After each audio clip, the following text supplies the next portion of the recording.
Estamos gravando. Deixe-me ajustar o microfone para sempre fornecer a melhor qualidade no mundo para vocês aqui. Espero que esteja numa distância boa, mas só depois de gravar que eu vou saber. Então, vamos lá, pessoal. Vou pedir perdão para os meus pigarros.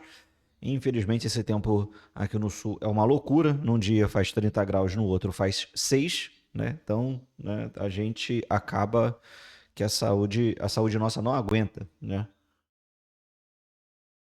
Tomando café, segunda xícara já hoje. Eu que tenho hipersensibilidade só vou dormir agora em 2030, né? E antes de começarmos a aula, peço perdão aí diante dessa longa pausa que eu dei aí nessa nossa saga sobre a maturidade, mas agora resolvi este problema, né? Estou aqui a paisana, porque estou separando, né? Resolvi separar alguns dias específicos nos quais eu vou gravar as aulas, preparar barra gravar as aulas para a fraternidade. Então vocês estarão muito bem servidos a partir de agora e eu também estarei muito melhor organizado. Beleza? O intuito é justamente quarta, quinta e sexta estar tentando colocar ao menos 3 aulas ao longo desses 3 dias. Beleza, pessoal? Então, vamos retomar e não vou me estender mais do que já me estendi. Vamos direto à nossa aula. Bem, cadê minha caneta? Minha caneta, sou um analfabeto, não consigo prosseguir. Nesta aula, pessoal, eu vou dar finalidade à última parte das noções básicas de responsabilidade, né? Tratando aqui com vocês sobre mais um erro bastante comum que todos nós cometemos, além dos anteriores, mas que somente os imaturos não dedicam uma atenção consciente a este comportamento e por isso acabam por fazer muitas e muitas cagadas, né? E este erro se trata de mais uma distorção, de mais um erro cognitivo que nós cometemos, que nós fazemos sem ter a devida atenção. Aliás, na verdade, são duas distorções cognitivas, as quais o viés de confirmação e a falácia dos custos irrecuperáveis. Vamos destrinchar esses dois erros cognitivos e cada um deles, né, de maneira individual para sabermos sobre o que se tratam e como combatê-los. Beleza? Então vamos começar a falar primeiramente sobre o viés de confirmação. Então, pessoal, vejam,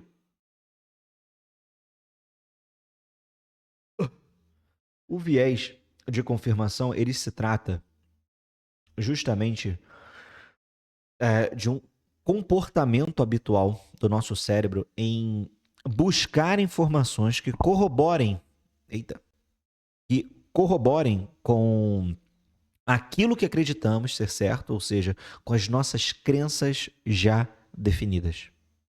Ao passo que rejeitamos aquelas opiniões e ideias que contrariam essas nossas crenças. Conseguiram compreender?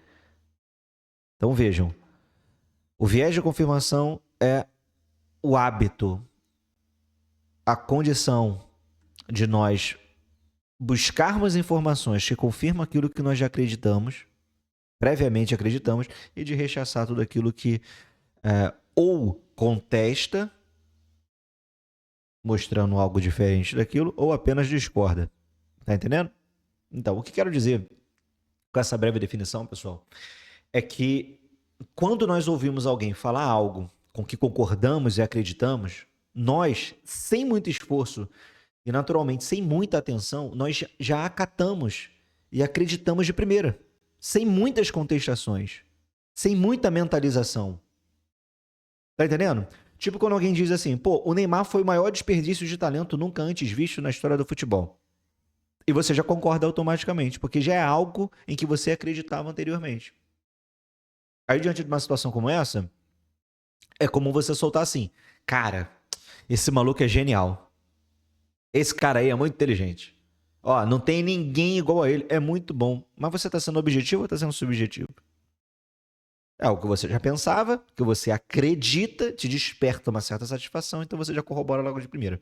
Veja, nós nos deparamos com situações assim o tempo inteiro, principalmente quando nós lemos comentários nos vídeos do YouTube, ou então lá no Instagram, em que alguém tá ali fazendo ou algum meme, algum reel, ou emitindo alguma opinião, que corrobora com algo que a pessoa já acredita previamente, aí ela vai lá e concorda.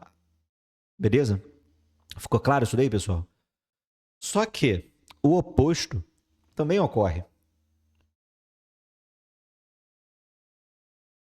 Que é o quê? Quando alguém discorda ou contesta nossas crenças, a dissonância cognitiva aparece e a pessoa para de raciocinar na aula e na hora. E isso é sério. Isso é sério. Pesquisadores já comprovaram isso, né? Em estudos específicos, né? Que as áreas do cérebro responsáveis pelo raciocínio desligam quando nós somos expostos a essas situações de confronto com nossas crenças e nossas opiniões. Olha que interessante. Ou seja, diante desse questionamento ou discordância sobre as nossas crenças e opiniões, nós tendemos a buscar falhas na informação e nos argumentos da pessoa que discordou a fim de rejeitá-las sumariamente, o mais rapidamente possível, ignorando completamente aquilo que está sendo dito, seja verdade ou não. É algo automático. E por ser automático, é algo que não passa pelo crivo da nossa consciência. Vamos recorrer novamente ao exemplo dos comentários da internet. É só vermos que sempre tem uma turma que no mesmo vídeo do exemplo que eu falei anteriormente sobre o viés de confirmação acerca daquilo que nós concordamos, no mesmo vídeo vai ter uma outra turma que já vai soltar assim, cara, falou pouco, mas falou merda. Ou, pô, tá cagando pela boca, tá cagando pelos dedos, né? Esse eu me amarro. Esse eu me tá cagando pelos dedos. Né? Quando alguém comenta alguma coisa e discorda, né? Então, o sujeito que escreve isso, ele não percebe que na maioria das vezes ele só está advogando em causa própria, defendendo aquilo que ele acredita e que está sendo e que está sendo atacado por uma outra pessoa. Ele não admite isso daí. Não admite o quê? As suas crenças serem atacadas por outra pessoa. Tá entendendo? Ele não percebe isso daí. É automático. Em nenhum momento ele movimenta a inteligência dele para poder tentar conflitar. Conflitar não, lidar com esse eventual conflito entre informações, ou seja, aquilo que está sendo apresentado para ele que vá contra aquilo que ele acreditava previamente. Ele não faz ali a síntese entre as duas coisas, não chega em nenhuma conclusão. Na verdade, não há nem ali o ato da dialética, de você conversar com ideias opostas ali e ver o que permanece, o que é válido, o que não é. Por quê? Esse conflito causa dissonância, causa sofrimento, ele não quer lidar com o sofrimento, ele descarta da melhor maneira possível. Então, vejam, não importa se quem está discordando está certo ou não. O que importa é defender aquilo em que eu acredito, esteja eu certo ou errado. Isso não importa. Bom, pessoal, eu não preciso dizer que fazer isso não é lá a coisa mais inteligente do mundo, e muito menos madura, não é? Então, além do mais, fazer isso é ruim justamente porque nós estamos apenas buscando aquela concordância com as nossas opiniões e valores, que foi quebrada e gerou dissonância, para restaurar a nossa alegria, conforto e harmonia psicológica, e colocando a verdade dos fatos em prejuízo, em segundo lugar, né, quando deveria estar em primeiro lugar. Então, veja, pessoal, que interessante. Que interessante. O que a gente pode concluir disso daí? Veja, o que nós podemos concluir é que ser confrontado com opiniões que contradizem aquilo em que acreditamos, nós tendemos a acreditar e nos apegar ainda mais às nossas crenças do que antes. Compreendem? Por quê? Você não quer lidar com a situação. Você quer eliminar esse desconforto de estar sendo contestado. Como? Lidando com a situação, fazendo essa dialética das informações? Não, rechaçando completamente aquele argumento que está contestando o que a gente acredita e se apegando ainda mais no que a gente acredita. Então veja, o viés de confirmação é um comportamento que explica o porquê por exemplo, de um direitista e um esquerdista verem o mesmo debate e ambos saiam gritando vitória e afirmando que seu candidato humilhou o adversário. Compreendem? Como é que isso é possível, né? Bom, isso é possível porque ambos não estavam atentos ao debate como um todo, mas apenas buscando as falas do seu candidato pré-selecionado que diziam algo a favor e corroborassem com as suas crenças. Só isso. Então vejam, entender sobre o que se trata o viés de confirmação nos ajuda a tomar consciência e perceber o porquê é tão difícil mudar de opinião. E não só isso. A pessoa madura, ela sabe identificar quando está agindo dessa forma e refaz seus passos. Contesta suas próprias ideias. E, acima de tudo, cogita que possa estar errada. Já o imaturo, não. Quanto mais ele é confrontado, mais ele se apega às ideias e valores dele que são pré-estabelecidos. O que, de certa forma, pode ser bom se de fato aquilo que ele estiver defendendo for certo. Mas se estiver defendendo ideias, né, ideais, opiniões e valores de merda, aí lascou, meu amigo. É capaz do cara nunca admitir o próprio erro e, para piorar a situação, se apegar ainda mais a eles. Consegue entender isso aí?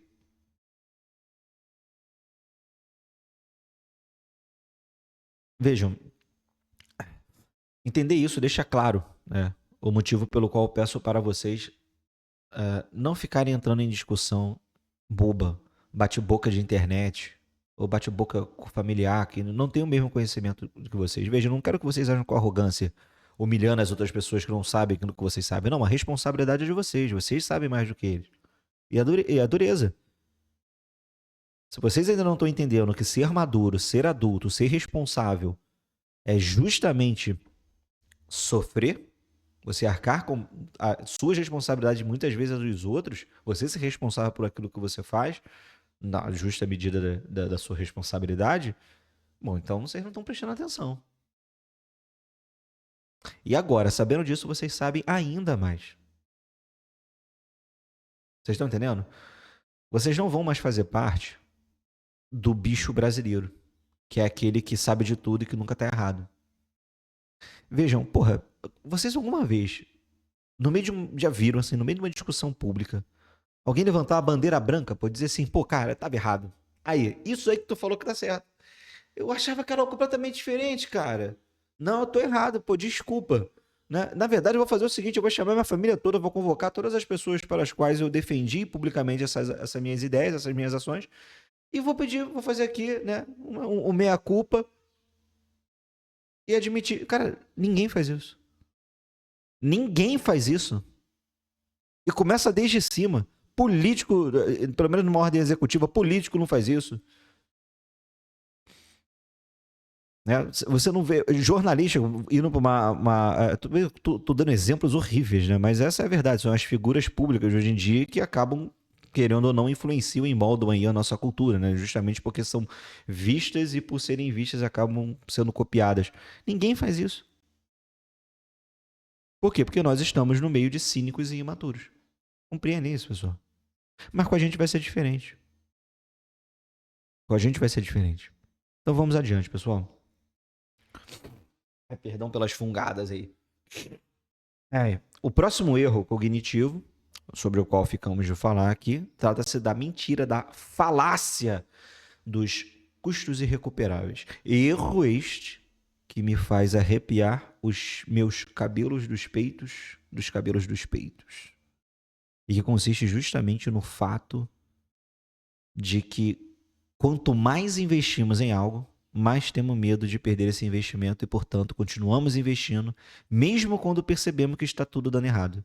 Justamente para evitarmos admitir que estávamos errados e que desperdiçamos tempo, esforço e dinheiro em algo que não deu certo.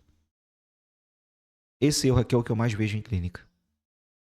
E também é um dos que eu julgo ser mais danoso no que tange a maturidade. E já vou dizer o porquê. Veja, imagine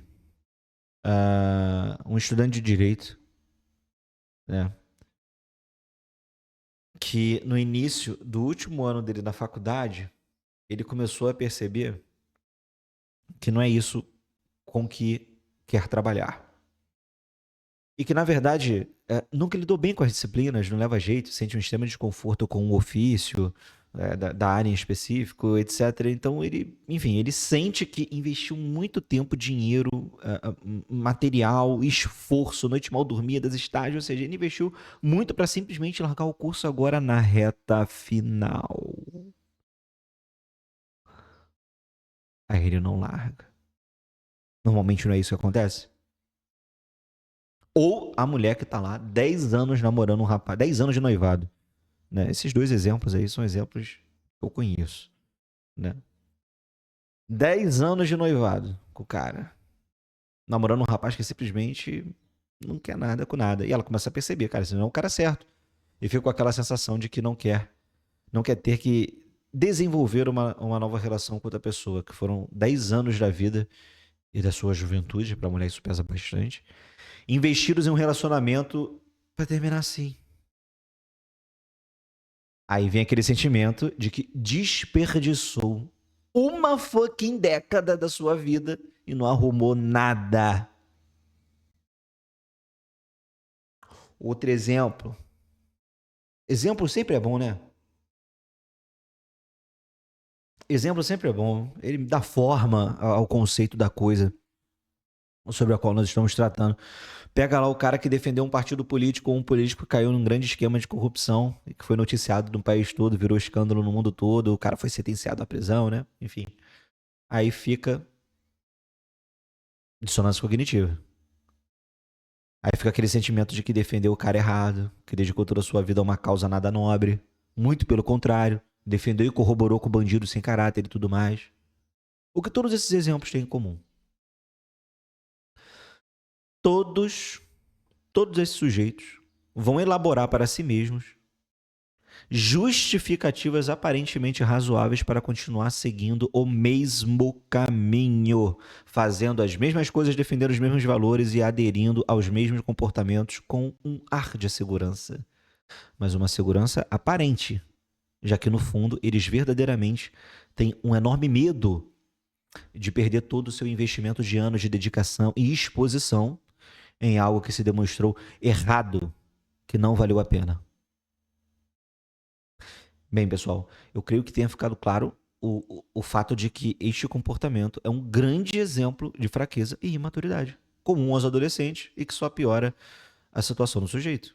Já que insistir em um comportamento que já está dando grandes evidências de ser equivocado é aumentar ainda mais os prejuízos, ou seja, é desperdiçar ainda mais tempo defendendo aquilo que é errado, é você ainda desperdiçar mais tempo promovendo esforço naquilo que não vai te dar nenhum retorno.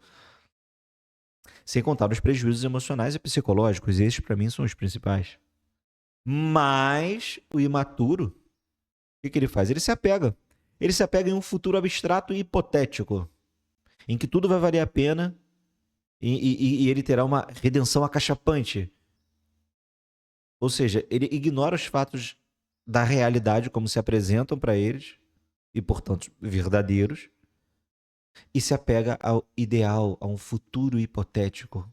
A vida do cara é imaginativa apenas. Por que ele faz isso? Porque é muito mais fácil você lidar assim com essa situação. É muito mais gostosinho. Apesar de não ser nada saudável e muito menos maduro, né? Convenhamos. E vamos ver o porquê que isso acontece. Tem um estudo muito interessante, feito por psicólogos e neuropsicólogos, que concluiu que quanto mais dor, esforço e constrangimento você suporta para conquistar alguma coisa, mais satisfeito e feliz você ficará com o resultado da sua escolha. Olha que interessante, parece que nós temos uma inclinação in natura ao martírio, ao sacrifício. Não é o foco aqui levar para o lado espiritual e metafísico da coisa, mas não podemos ignorar o fato de que é surpreendente isso, né? É ou não é? Mas vejam, voltando aqui, retomando.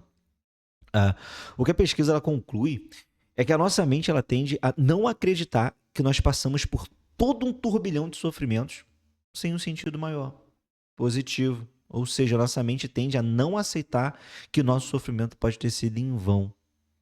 Nós temos uma inclinação natural a finais felizes. Então, o que fazemos?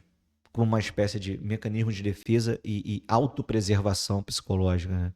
O que nós fazemos é acreditarmos que em algum momento a recompensa virá. E que tomamos a decisão certa em sempre prosseguir e suportar todas as dificuldades e sofrimentos que estão acontecendo. Às vezes até mesmo dobramos a aposta. Né? É ou não é? Então, todo esse sofrimento, sem um sentido maior, imagina, causaria ali uma enorme dissonância e, obviamente, muito mais sofrimento. Imagina, eu tô sofrendo, eu tô passando por tudo isso daqui à toa. Às vezes é. Mas o imaturo foge do sofrimento. Então ele prefere pensar, bem, isso aqui vai valer a pena em algum momento. Todos vão ver que eu estava certo e fiz bem em insistir. Age como um orgulhoso, imbecil, e nós já sabemos aqui, né? Orgulhoso só se fode. E, né, diante dessa situação não seria diferente. Então, bem, pessoal, nem sempre fazemos boas escolhas. Nem sempre o caminho que se mostra mais difícil é o correto. E às vezes a coisa certa a se fazer é simplesmente admitir que estávamos errados e recomeçar. Recomeçar com honra, humildade, força e maturidade. Ficou claro isso aí, pessoal? Então, vamos em frente. Vamos em frente. Sempre, sempre vamos em frente. Então, pessoal, deixa eu beber logo, tá ficando frio.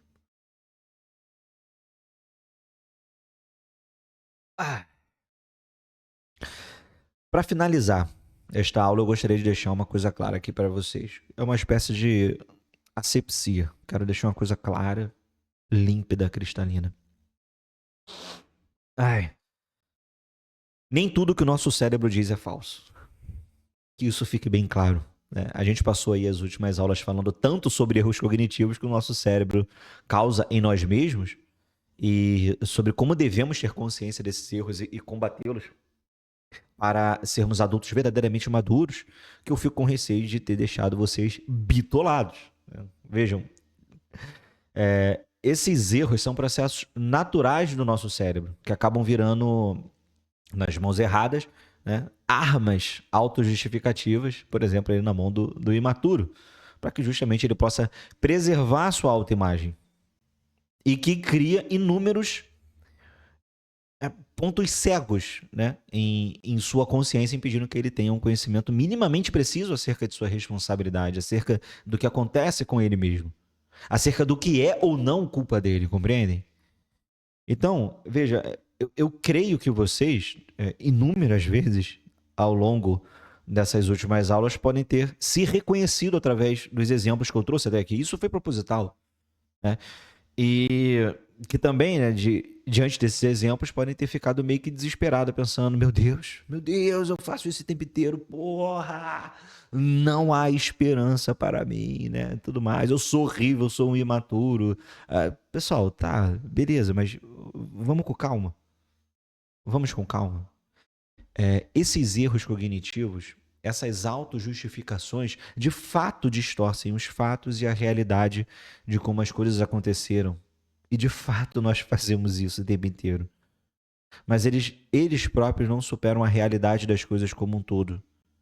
Ou seja, nem tudo é como você pensou primeiramente, mas também não é o exato oposto. De forma bem simples, o que eu quero dizer é que a verdade dos fatos sobre a nossa vida costuma estar em algum ponto entre o nosso relato acerca do acontecimento e o que realmente aconteceu. Compreendem? Então, comecem a mover a consciência, comecem a mover a inteligência, a atenção de vocês acerca dos acontecimentos da vida de vocês. Assumir as responsabilidades naquelas situações em que nos é exigido responsabilidade. E que muitas vezes nós evitamos, esquivamos, né, com alguma desculpa infantil, medonha. E fazendo isso, vocês vão pouco a pouco diminuir e reprimir esses erros cognitivos, substituindo esse comportamento por outro mais responsável, com uma tomada de consciência acerca da responsabilidade que é exigida de cada um de vocês em determinadas situações. Como, por exemplo, o fato de ter se irado e falado coisas que não deveria quando era sua responsabilidade por saber dos meios adequados, por terem conhecimento sobre as virtudes, sobre o que é certo, sobre o que é errado, o que é maduro, o que é imaturo. Né? Sua responsabilidade ter o controle sobre o seu temperamento. Ser paciente, porque vocês sabem o que é ser paciente. Fazendo uma avaliação psicológica acerca das suas inclinações, porque vocês têm essa habilidade agora vocês têm esses meios de ação. Tá entendendo? Então, pouco a pouco nós vamos diminuindo esses comportamentos imaturos e vamos entendendo também que esses erros cognitivos são apenas mecanismos de defesa que usamos para não ficarmos ruminando e remoendo o tempo inteiro as coisas erradas de que fizemos. Mas que se ficarmos nos fazendo o tempo inteiro desses mecanismos, né, de forma desenfreada, ou como disse, usarmos ele como uma arma para preservarmos, né, a nossa autoimagem, aí seremos apenas mais um brasileirinho imaturo que acha que sabe de tudo e que nunca está errado. E é justamente isso que eu quero evitar, pessoal. Então, sejam conscientes, sejam sinceros e sejam maduros. Beleza? Essa foi a aula de hoje, pessoal.